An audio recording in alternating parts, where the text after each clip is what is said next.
Voilà, donc dans cette vidéo, ce qu'on va faire, c'est maintenant installer Composer. On a vu dans la première partie, on avait installé la version 5.6, je crois, qui est supérieure à la 5.5.9. Voilà, donc maintenant, on va installer Composer.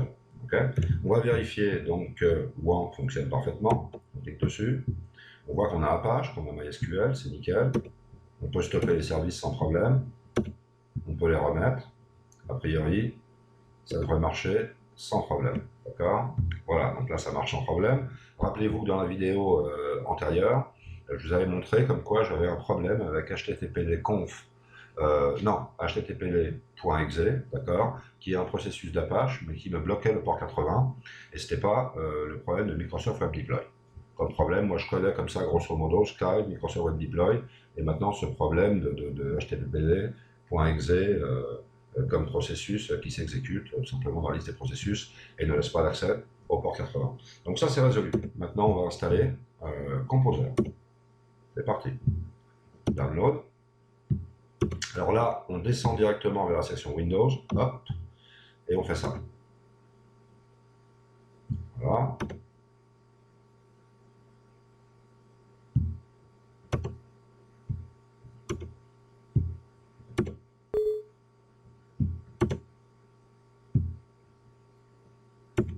Donc Composer, ça va être destiné à être utilisé dans la console. Pour que vous voyez un petit peu ce qui se passe, je me mets déjà dans la console. J'écris Composer, comme vous avez compris. Évidemment, c'est pas installé, ça ne fonctionne pas. D'accord? Donc je lance ça, pas besoin d'installer les chaînes menu, on va rester, on va dire, sur la console. C'est parti. Alors là, il faut trouver où se situe php.exe. D'accord? Donc php.exe, de toute manière, il se situe dans XAMPP. Donc, on va dans XAMPP.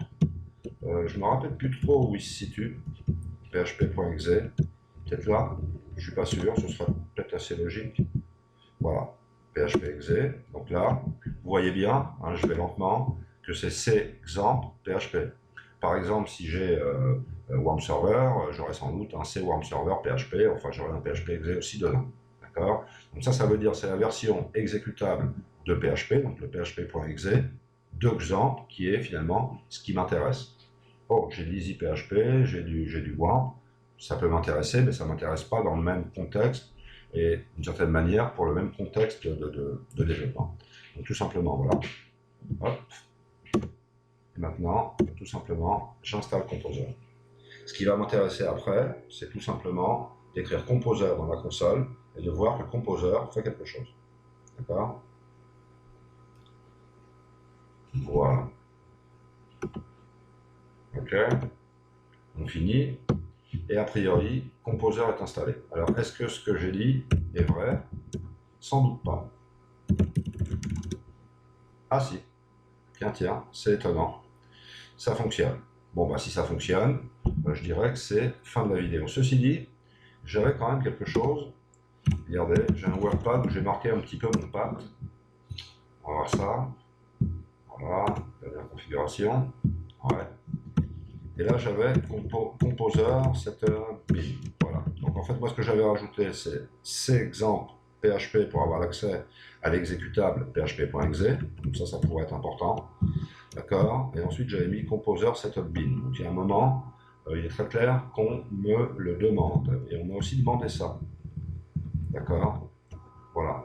Donc ça veut dire que on va voir un petit peu ce à quoi on donne accès. Donc ça veut dire que je vais lancer l'explorateur de Windows. D'accord. On va aller voir cexample PHP. Donc depuis ici, hop, c'est parti. Cexample. On va dans PHP. Et PHP nous donne simplement accès à php.exe qui se situe ici. D'accord. Ça c'est le premier. Ensuite, on a le deuxième qui va être celui-là. Bon, directement, je vais le copier. Okay. Je vais le mettre là. Je fais ça là. Et là, c'est pour avoir accès à Composer BAT. D'accord. Donc ça, c'est aussi assez important, quoi. Programme data, on va voir comment ça se situe. Ouais, programme data, Composer Setup bin. Ouais. Bon, ça, a priori, on en aurait besoin. Pour l'instant, je peux le garder comme ça. Tant que j'ai pas de problème, ça ira. Maintenant, si j'ai des problèmes, automatiquement, je saurai que c'est ça. D'accord.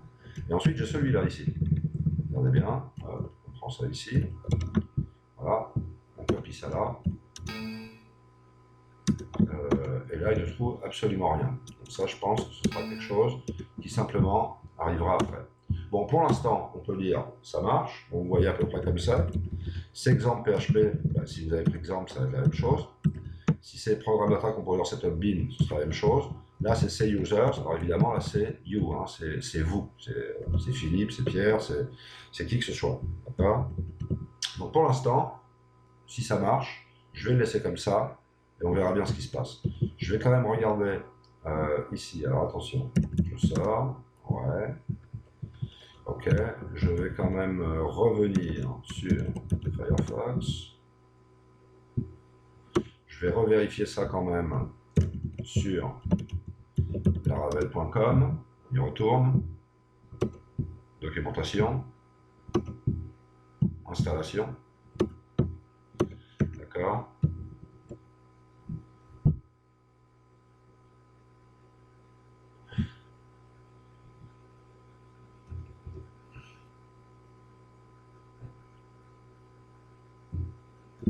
Regardez bien. Directory new path.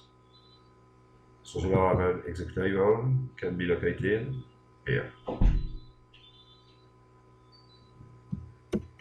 D'accord? Donc ça correspond tout à fait à ce que je viens de vous montrer. Regardez bien.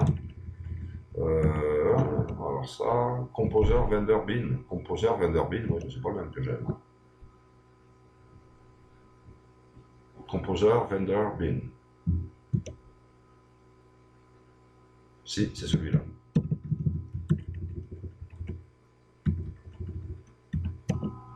D'accord? Mais pour l'instant, il n'existe pas chez moi quand même. Oui, c'est-à-dire qu'en fait, ça on le fait, mais on le fait après.